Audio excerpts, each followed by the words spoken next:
Hi everyone, Matt Metzger here with ABI Attachments. Welcome back to another episode of ABI Dirt. This episode is especially appropriate here at the end of 2020 because, well, 2020's had some ups and downs and surprises.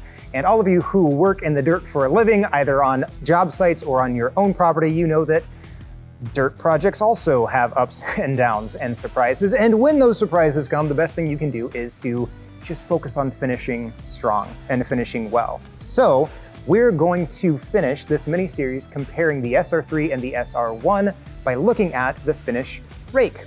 The finish rake on these two units is the last component on the unit to touch the ground before you finish the job or before you leave the job site. And we're going to examine how that component on these units can leave you that picture-perfect finish to get your soil ready for the next step of the process. Let's go take a closer look. So here we are with our SR1 and our SR3, taking a look at the finish rakes. Let me tell you a secret.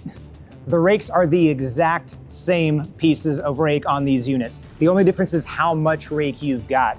Here on the SR1, you've got 6.5 feet wide rake. Here over on the SR3, you've got 7.5 feet worth of rake. Now these rake pieces are 3/4 inch thick AR235 steel. That is abrasive resistant steel. It is steel plate specifically designed to handle high abrasion scenarios, like working in your gravel or soil-based scenario, prepping your lawns or working on that gravel drive. You can see that these plates are bolted fast directly to that 1/2 inch angle at the far front of the unit using grade 5 bolts, and they come in both 12 and 21 inch sections to give you that full length of rake across the unit.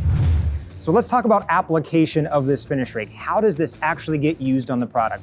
Really, I'm gonna keep it simple for you and talk about forward and backwards. We're gonna start with forward because that's the most aggressive way that you can use this finish rake. The angle of this finish rake, the way that it's attached to the frame, the way the frame has been designed to attach to your skid steer, is intended to give this some really aggressive slice into your soil when pushing forward. So first application that this is ideal for is anytime you want to slice vegetation completely out of your way. If you're in a situation where you're just trying to get rid of whatever root balls, whatever vegetation, whatever's organically there, you don't need to beat that into the soil. You don't need to work it in, disc it in. You're fine just making a debris pile out of it. Then you can get this finish rake in your soil, in your gravel, and just push and scalp. This has got enough muscle that it can handle it. Now what that creates for you then are some ideal debris piles. And that's kind of application number 2 when moving forward. This is fantastic on working up your debris, whether you're talking big rocks, stumps, logs, trees, small saplings, right? They can be pushed over. We've got a lot of great customer stories here.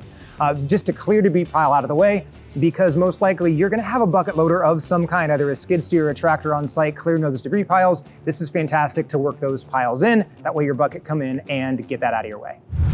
I jumped over here to the SR3 for the third application moving forward because this is where the SR3 has a slight advantage over that SR1. Another great way to use the SR3 when moving forward is when you're leveling out topsoil. Let's say you've got a truck driver that dropped a big mound of topsoil, a big mound of gravel. The finish rake is ideal for getting into that material and just bulldozing. The SR3 has a bit of advantage because remember from our last episode, we talked about these 22-inch forged shanks at the top of the scarifiers and this weldment up here. This gives you extra weight to push that soil around. It also acts as a backdrop. And I know there's not a solid plate here, but believe me, when you're pushing soil around, this packs up really well and you can push a lot of material because of these additional scarifiers going up higher than what the SR1 has. Now, once that topsoil lays down, now we're into the applications of this finish rake when moving in reverse. And this is where the laser cut comb shape of this finish rake really shines because this is ideal for busting up any clods. This is where the muscle of the finish rake comes down to a finesse feature as well. When you are doing a final pass, a final grade, a final finish on whatever your project is, especially if you're looking at sod or seed bed prep, you know that you want to break those clods up because if you've got some clods that have been brought up by those massive scarifiers, remember really digging deep and pulling up that loose base, if you've got some clods and you're spreading out some seed, it's going to be really hard for that seed to germinate or for those roots to dig in if you've got big, heavy, thick chunks and clods in there. And that's why this finish rake is fantastic at busting up those clods. Number 2 then, when working in reverse, is what we referenced last week, and that's in providing a little bit of firmness to that very top of your topsoil. Yes, you want decompaction down. You want that good 3, 4, 5 inches deep so you can get good root growth. But you also want to firm up the top just a bit so you don't have any wind or water erosion. And that's where, from the seat of your skid steer, remember you've got this in float position, you can just tilt this SR3 or SR1. You can provide some additional pressure from this finish rake, press down the top and get a nice firm finish, still decompacted, but a nice finish across the top that allows those seeds to land. You can press in, and then you're good to go on your seed or sod, and you've got a fantastic lawn base scenario.